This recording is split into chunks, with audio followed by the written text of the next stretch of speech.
certainly had the most interesting part of the entire match there, I would think, and there's Gareth Southgate, who may well be taking one of these penalties. This is what you don't want in Euro 2000, Kevin. Well, I mean, just looking at Gareth there as well, he's played in 5 semi-finals and never got to a final as well. So, you know, he deserves a break, and for him, he's such a nice guy. Obviously, in the England setup, he's inspirational at times. So, for him personally, I hope it goes his way today. But it all happened in about 5 minutes there, didn't it? Sure We got a few thrills and spills, but it's not been a classic. I don't think we'll be buying the video. Let's just have a look at. Well, we might buy it for these chances because they were very good in that spell here. Yeah, Dean Holdsworth, it's a great strike, hits the post. I'm actually very surprised that Dean Holdsworth had the energy to run and take that. He's been shattered. He looked a bit shattered, hadn't he? 45 minutes. And this one, well, this is Guðni Bergsson, who's probably been their star. I thought he was going to do a corner in, but he did the right thing. That's less than 12 yards out, and weariness, he should be hitting the target though. It looks easy. Yeah, this is a good save onto the post as well. I mean, it's been a game where, to be honest with you, I think Bolton have come out with a lot of credit, because they're not a Premiership side. They can't take Villa on at their own game and go attacking them, but I think Sam's got his tactics right, and now it's a roulette now. It's a game of chance. Cameras are closing in there on Southgate because of past history, of course. It'll be very interesting to see if he takes one. Are you in favour of the penalty system, Barry? Well, after seeing today's game, I certainly am, because I wouldn't like to sit through another one of these. But it is really difficult. But yes, I think it should be over on the day. Semi-final like this, I think it should be over and done with. The fixtures that the players have got now, and possibly that's one of the reasons why the players are weary. I am a little bit disappointed in Villa from the point of view that they just haven't shown enough to crack Bolton, who are resolute. You know, they stuck together, good solid team, but Aston Villa are disappointed. Didn't show the creativity just to break them open, and I think John Gregory will be. Kevin, as a manager, do you expect volunteers in this sort of situation? Definitely. I mean, you want people to come up and say, "I'll take one, boss." Sometimes you find there aren't too many of them, and you have to start looking at people. I mean, you'll have lads that feeling that. I mean, you've seen already 2 players gone off through cramp for Bolton. This is an energy-sapping pitch. We all know that, having played on it. And so there'll be players who feel a little bit fitter. I think probably Hendry's been fetched on to take one, but there's going to be a hero somewhere along the line. Maybe it'll be a goalkeeper probably, and there's going to be a villain. And that's the thing I don't like about this. It stays with players, doesn't it? The fans remember it forevermore. Yeah. Gareth Southgate's a prime example, but it'd probably go his way this time, you know, because in football, if you keep going long enough, you usually get your chance, and he's certainly paid his dues as Gareth Southgate. What you can't do at this sort of stage is say, I expect one or the other team to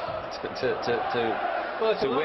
Isn't it? Total lottery. And that's where you've got to really pat Bolton on the back. They've made the most of what they got. Kevin said that. And Sam's got a nice solid team there. They've got through to this point, but it could go either way. Didn't Southgate say he might never take another penalty? I mean, well, I think he said he would. I think he said he would. The one advantage here is that it looks like, from where James is going, that they're going to take the penalties down the Bolton end. You know, and if that's the case, that's a slight advantage, you know. I mean, to Bolton, they've got their fans behind them. They can make the right noises when the Bolton players come up. But it looks that way, the way they're facing up. Would you take a penalty? Do you think apparently Southgate's not on the penalty list with them? No. Not on. Well, I want to be on that not on list as well, because I wouldn't have the gumption to take a penalty. It's one of the things you've got to pass where you've done. It's when you've only got 3 players on the on list that you've got a problem. You know, you're looking round, and some people will come up and show a lot of courage and say, I'll take one, but deep inside they're thinking, hold on, I don't want. They're going to put a wall up in front of the penalty. There's the psychological stuff going now. How do you think the goalkeepers feel? I always think that they kind of enjoy it in a way. It's a no-lose situation for them. They could be heroes, Kevin said it. They're both big as well. I mean, the goals will look pretty small each side of these guys, because they're both about best part of 6'3", 6'4". Actually, Jääskeläinen's played well, hasn't he, for Bolton? He brought up 2 exceptional saves in that last period there. I think both goalkeepers have done well. I mean, all right, James got beat by the free kick. They hit the post, but you get the feeling, had it not hit the post, he would have got it. Here we go then. It's penalties to play in the last ever Wembley FA Cup final. Back to you, Clive. Thank you, Des. The Bolton goalkeeper Jussi Jääskeläinen did save a penalty in a Worthington Cup win over Sheffield Wednesday from Gilles de Bilde very late on in the game, I recall. Steve Stone will be his first opponent. Just to remind you, it's 5 penalties each, and if that doesn't decide it, it's sudden death. Stone. Aston Villa lead by 1-0 in the shootout. at December night when Southgate missed his penalty at Upton Park. They effectively went out of the Worthington Cup to West Ham on penalties, but of course were reprieved by the Omoyimni oversight. Dean Holdsworth will reply for Bolton Wanderers against David James, who has saved 3 penalties this season, notably from Paolo Di Canio in the replay of that quarter-final at Upton Park. Holdsworth sends James the wrong way, 1-1 in the shootout. Well, there are goals there, we know that now. That's a good one. I wasn't quite too sure on his movement. He's gambled early, the keeper. Here's that moment we were talking about, Ron, because Lee Hendry, who came on as a substitute in the last minute of the game, who has missed a penalty for Villa this season, and who didn't kick the ball in the match, will now have his first kick of the afternoon. Certainly nerve-wracking. I mean, this is a kid loaded with talent. This is a kid that when he gets his run of games together will be, I'm sure, part of whoever's managing England. Hendry, through the hands of Jääskeläinen. Big relief for him. Keeper did get a hand to it. Well, he's been unlucky with both penalties, the keeper. He's waited, he stood his ground and then elected to go, and very unlucky. A good penalty. Always difficult when they're rising in the corner. Scotland's Alan Johnston, who's done as well as anybody here this afternoon for Bolton.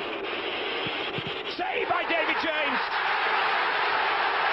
Misery for Johnston, delight for James. Advantage Aston Villa.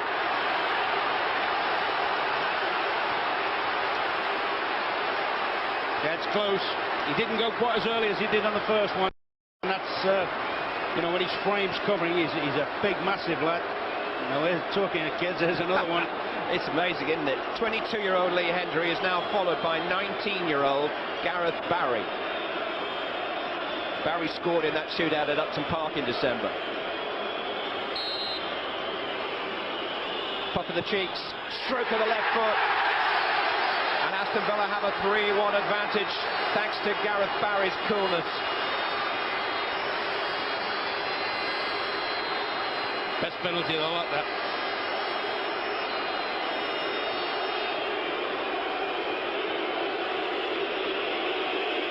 Now, there's a little bit of war in nerves, isn't it?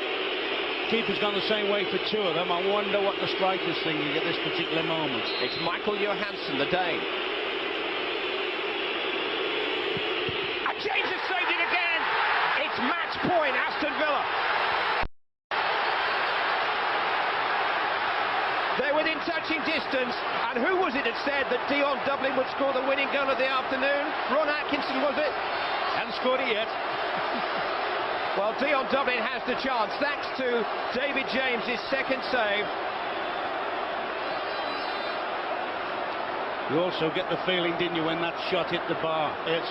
When Holdsworth's shot went over the bar, that whether that was going to be Villa's moment, and he wondered whether he would ever play again, let alone play again this season.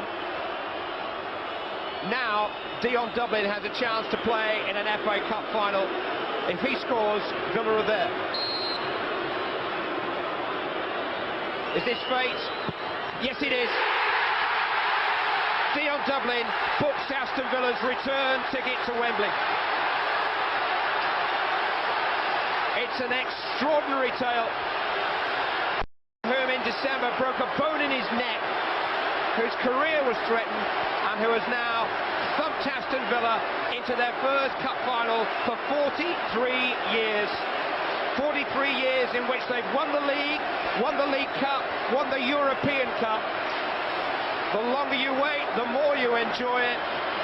And Aston Villa will enjoy this moment, because the last original Wembley Cup final will be an all-Premiership occasion. A season of shocks and slips and surprises will end with a summit meeting worthy of the occasion. Here is the draw for the FA Cup final. Chelsea or Newcastle United will play Aston Villa.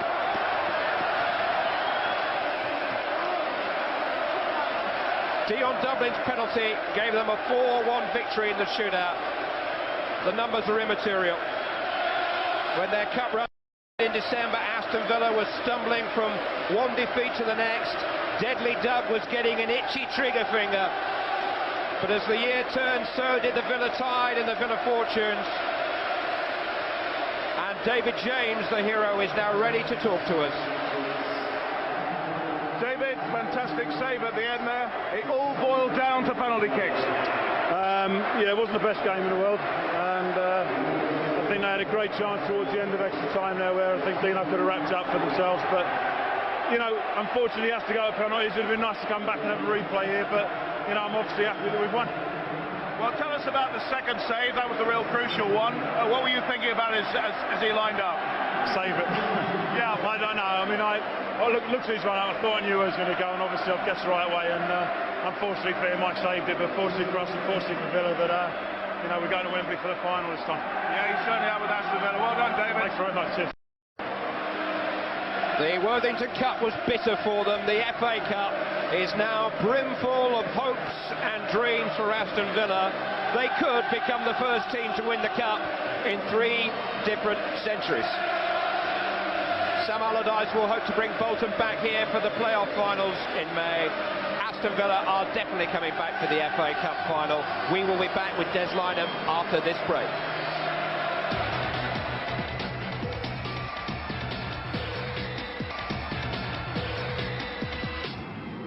Well, it's taken very nearly 3 hours, but Aston Villa are in the FA Cup final on May the 20th, and here's the man who clinched it eventually, Dion Dublin.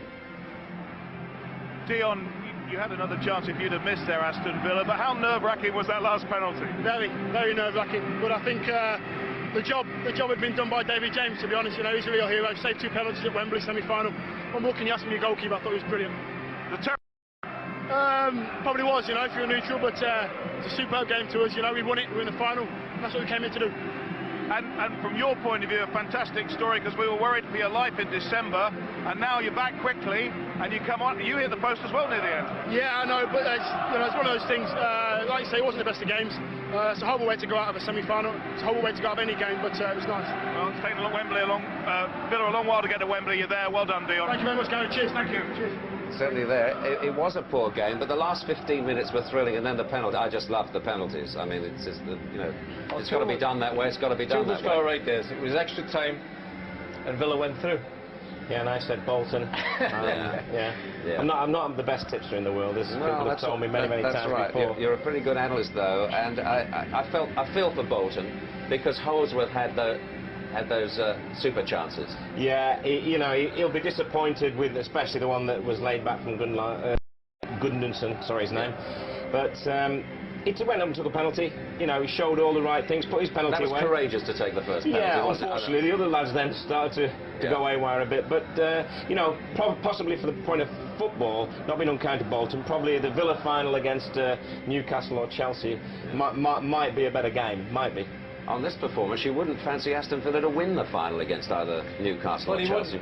It wouldn't, Des. And I think when we looked at the semi-final draw, well, I felt that the winner would come from Chelsea or Newcastle.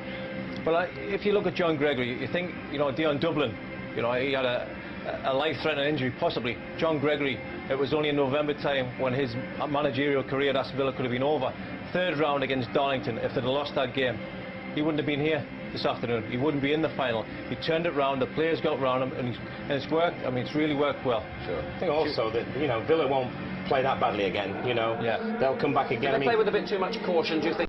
I just think that the players they needed to get on the ball and who could influence the game in a positive way, Carbone, Merson for sure. Merson was very disappointing today, and he'll look at the video and he'll hold his hands up. Carbone did 1 or 2 things, like he knocked in Joachim twice, didn't he?